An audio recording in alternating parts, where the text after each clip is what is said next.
Hello, mình là Lê Trà cả nhà. Sáng mình là Lê ra vườn để hái những loại rau vào cho cả nhà. Mình là mới vừa hái xong rau đó. Đây là rau để những loại rau thơm.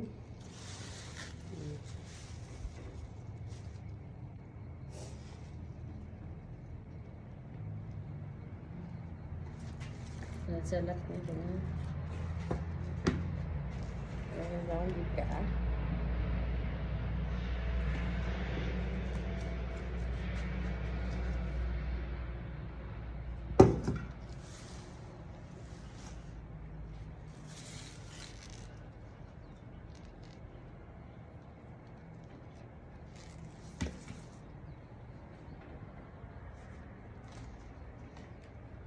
Nên thu hoạch rau vào nhà để ăn. Đây cả nhà nhé.